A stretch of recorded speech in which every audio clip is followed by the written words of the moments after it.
My roommate Zoe stood in our living room, tears streaming down her face, swearing on her mother's life that she had no idea what happened to my grandmother's jewelry collection. $30,000 worth of vintage pieces, gone from our supposedly secure safe. But what she didn't know was that I'd already found her selling accounts online, and I was about to make her the most famous thief on the internet. Hit that subscribe button because today we're diving deep into how someone's greed came back to haunt them in the most public way possible. Like this video if you believe people should face consequences for their actions. Let's get into it. The whole nightmare started 6 months earlier when I was looking for a new place to live. I just landed my dream job at a marketing firm, but it required extensive travel. I needed someone I could trust completely with my apartment and my most precious possessions. Zoe seemed perfect. We'd been friends since sophomore year of college, and she'd always been the responsible one in our group. She had steady work at a boutique downtown, never caused drama, and when I mentioned needing a roommate, she jumped at the chance. "Emma, this is perfect timing," she said, practically bouncing in her seat at the coffee shop where we met. I've been wanting to move out of my parents' place forever. What made me trust her completely was how she reacted when I told her about my grandmother's jewelry collection. Most people would have been intimidated or weird about living with such valuable items, but Zoe was incredibly supportive. "Oh my God, Emma, that's such a beautiful way to keep her memory alive," she said, her eyes actually tearing up. "We absolutely need to make sure they're completely safe. Have you thought about getting a proper safe installed?" She even helped me research security companies. We spent an entire weekend getting quotes and comparing options. Zoe insisted on the most expensive one, saying, "These pieces are irreplaceable. Your grandmother's memory deserves the best protection." The collection meant everything to me. Grandma Rose had been a fashionable woman in the 1950s and 60s, and she'd collected these incredible vintage pieces over decades. There was a pearl and diamond Art Deco necklace from the 1920s, emerald earrings from the 1940s, and her prized possession, a sapphire brooch that had belonged to her own grandmother. Each piece told a story, carried memories of family dinners where she'd let me try them on, whispering stories about the occasions she'd worn each one. When Grandma Rose passed 2 years earlier, she left the entire collection to me. "Emma appreciates beautiful things," she'd written in her will. "And she understands that some treasures aren't meant to be sold, they're meant to be cherished and passed down." The safe installation went smoothly. It was a high-end model, bolted to the concrete foundation, with both a digital code and a physical key. Only Zoe and I knew the combination, and I kept the physical key in a safety deposit box at the bank. For the first few months, everything was perfect. Zoe was an ideal roommate, clean, quiet, and incredibly respectful of my travel schedule. She'd text me updates when I was away. "Everything's great here. Watered your plants and grabbed your mail." Sometimes she'd even have my favorite wine waiting when I got home from particularly long trips. The work trips were intensive but amazing for my career. I was managing social media campaigns for major clients, traveling to New York, Los Angeles, and Chicago regularly. Each trip lasted about 2 weeks, and the success I was having meant even more opportunities were coming my way. It was after my longest trip yet, 3 weeks managing a product launch in California, that I came home to find my world shattered. I remember the exact moment.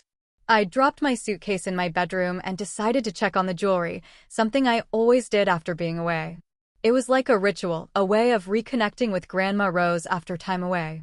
I entered the code into the safe, 4 digits that spelled out Rose on the keypad. The lock clicked open, and I pulled the heavy door wide. Empty. Completely, devastatingly empty. My knees actually gave out. I sank to the floor, staring into that hollow metal box, my brain refusing to process what I was seeing. Every piece gone. The pearl necklace, the emerald earrings, the sapphire brooch. 3 generations of family history vanished. "Zoe!" I screamed, my voice cracking. "Zoe!" She came running from the kitchen, and I'll never forget the expression on her face. It was perfectly calibrated surprise, like she'd rehearsed it in a mirror. "Oh my God, Emma, what happened?" she gasped, her hand flying to her chest. "The safe," I whispered, pointing with a shaking finger. "Everything's gone."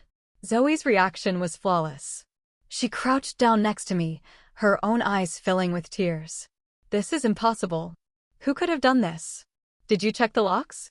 Maybe we should call the police right now. She was so convincing that for about 30 minutes, I actually believed we'd been robbed. We walked through the apartment together, looking for signs of a break-in.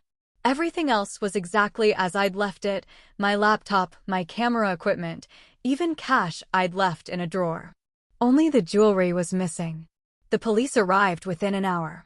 Officer Martinez was thorough and professional, but his conclusions were devastating. No signs of forced entry, he said, making notes on his pad. No other items disturbed. The perpetrator either had the combination or access to the key. How many people knew about the safe? Just us, I said, looking at Zoe. And the combination? Just us. Officer Martinez's expression grew more serious. Miss Thompson, I have to ask, is there anyone else who might have had access? Any other friends or family members? No, I said, my voice barely audible. Only Zoe and me. The officer took our statements separately. When he interviewed me, he was gentle but direct. Miss Thompson, I've seen this before. Most thefts involving safes are inside jobs. The combination wasn't forced, it was entered correctly. I'm sorry to say this, but you need to consider that someone you trust might be involved. I refused to believe it. Zoe was my friend. She'd helped me install the safe. She'd been nothing but supportive and trustworthy. But over the following weeks, things started to feel off. First, it was the clothes. Zoe had always dressed nicely, but suddenly she was wearing designer pieces I'd never seen before. When I complimented a beautiful silk blouse, she laughed it off. Oh, this old thing. I got it at a thrift store for like $15. You wouldn't believe the deals you can find if you know where to look. Then came the handbags. A Louis Vuitton purse appeared, then a Gucci crossbody bag.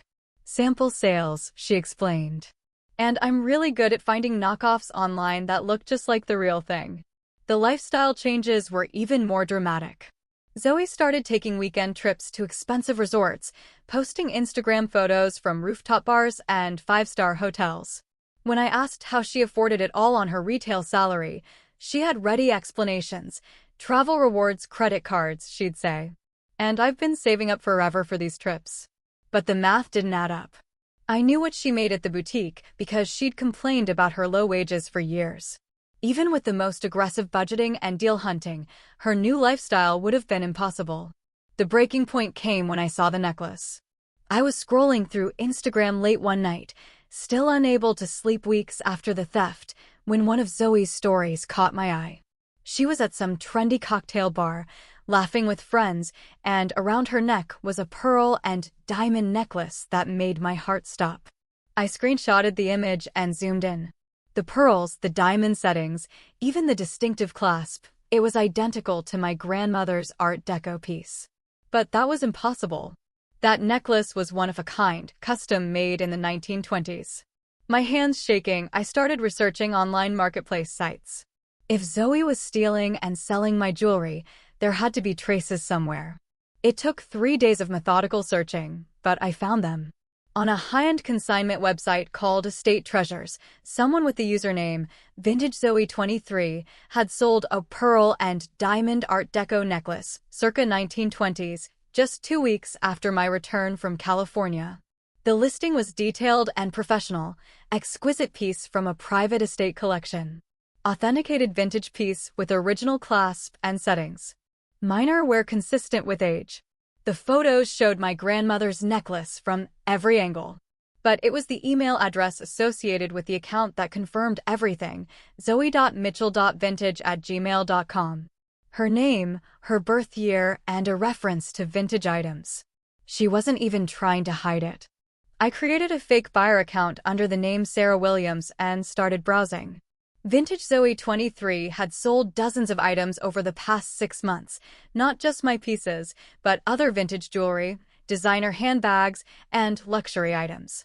The account had dozens of 5-star reviews praising the authenticity and beautiful condition of the items. Over the next week, I found more of my grandmother's collection scattered across different platforms. The emerald earrings on another consignment site. the sapphire brooch listed on an auction platform. Each listing used the same professional photography style and detailed descriptions, and each was linked back to email addresses that were obviously Zoe's variations. But I needed more than just evidence of the sales. I needed proof that she knew these items were stolen. I crafted careful messages through the platforms, pretending to be an interested buyer. "These pieces are gorgeous," I wrote to Vintage Zoe 23. "Do you have any more from this estate collection?" Her response came within hours. "Thank you. Yes, I have several more pieces I'm considering listing." The original owner had exquisite taste. "These have been in my family for generations, but I'm downsizing and need the space." My family. Generations. She was claiming my grandmother's jewelry as her own family heirlooms. I messaged back, "Would you mind sharing more photos? I'm particularly interested in the history of these pieces." What came next was breathtaking in its audacity. Zoe sent me detailed photos of 3 more pieces from my collection, pieces I hadn't even discovered online yet. She included elaborate stories about how each piece had belonged to her great-aunt and had been passed down through her family.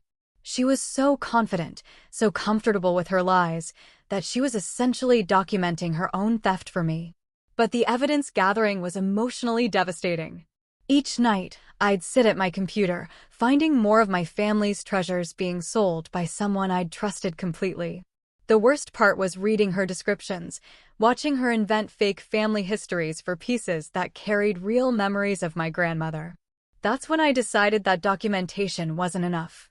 The world needed to know who Zoe really was. I started small, creating a TikTok account called @LivingWithAThief.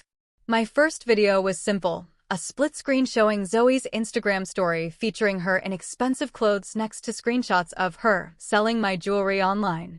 "This is my roommate," I said, my voice steady despite my racing heart. 6 months ago, $30,000 worth of my inheritance jewelry was stolen from our shared apartment. No signs of break-in, nothing else taken. Here's what she's been up to since then. The video exploded overnight.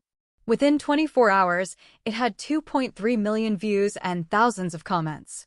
People were sharing their own stories of theft and betrayal, and many were asking for more details. So I gave them more details. Video 2 showed the side-by-side comparison of my police report and Zoe's sudden lifestyle upgrade. Video 3 featured the screenshots of her selling accounts alongside photos of my actual grandmother wearing the same pieces decades earlier.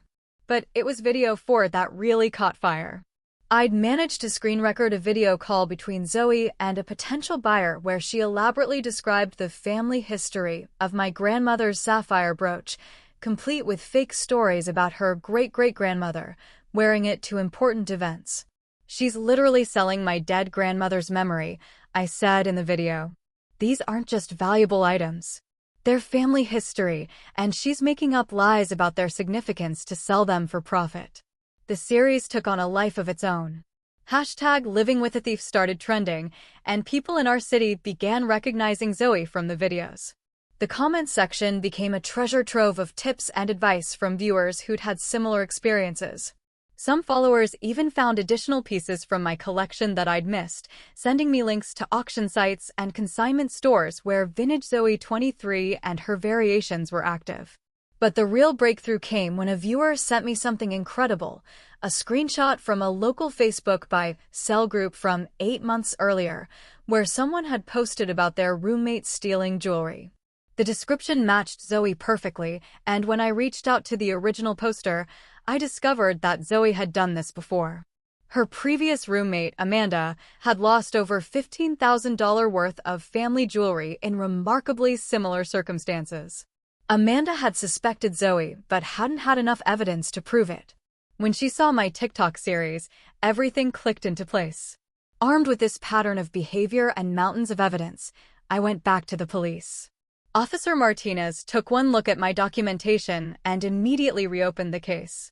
"This is the most thoroughly documented theft case I've ever seen," he said, scrolling through my evidence folder.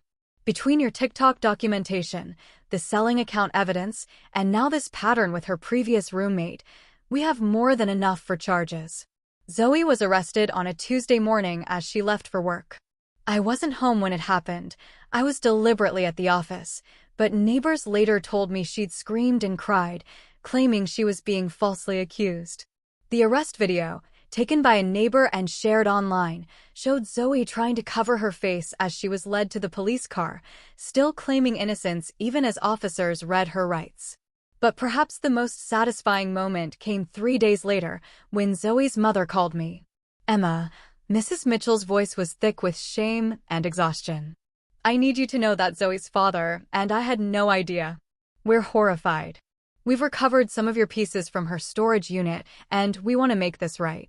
It turned out that Zoe had been storing items she hadn't sold yet in a unit across town, likely planning to gradually list them over time to avoid suspicion. Mrs. Mitchell had convinced her daughter to reveal the location in exchange for helping with legal fees. I got back about 60% of my collection, including the sapphire brooch and several other pieces with deep sentimental value. The Mitchells also agreed to a settlement that covered the value of the pieces that had already been sold and couldn't be recovered. But the money and returned jewelry weren't the real victory. The real impact was watching Zoe's world crumble in real time. The TikTok series had made her locally famous, but for all the wrong reasons. She couldn't go anywhere in our city without being recognized as the roommate thief. Job applications were rejected once employers Googled her name. Rental applications were denied for the same reason. Her social media accounts, once full of expensive lifestyle posts, went dark. The last post on her Instagram was a rambling attempt at damage control. There are two sides to every story, and the truth will come out in court. But by then, even her closest friends had distanced themselves. The legal proceedings took 8 months, but the outcome was inevitable given the evidence. Zoe pled guilty to theft and fraud charges, receiving 2 years probation, community service, and restitution orders for both Amanda and me. During the sentencing hearing, I watched as she stood before the judge, looking nothing like the confident, designer-dressed person who'd been living off stolen family heirlooms. Her hair was unwashed, her clothes were discount store basics, and she kept her eyes fixed on the floor as the judge detailed her crimes. "Miss Mitchell," the judge said, "you violated the trust of people who considered you family.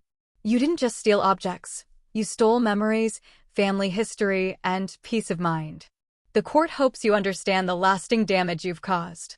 Zoe never looked at me during the entire proceeding. The last I heard, she'd moved back in with her parents and was working at a call center in the next town over.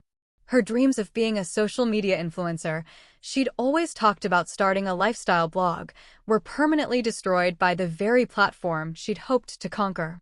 Meanwhile, my TikTok account at Living with a Thief evolved into something I never expected. I started sharing advice for people dealing with theft from trusted friends and family members, helping them document evidence and navigate legal processes. The community that formed around these videos has helped dozens of people recover stolen items and hold thieves accountable. Sometimes the most devastating betrayals come from the people we trust most.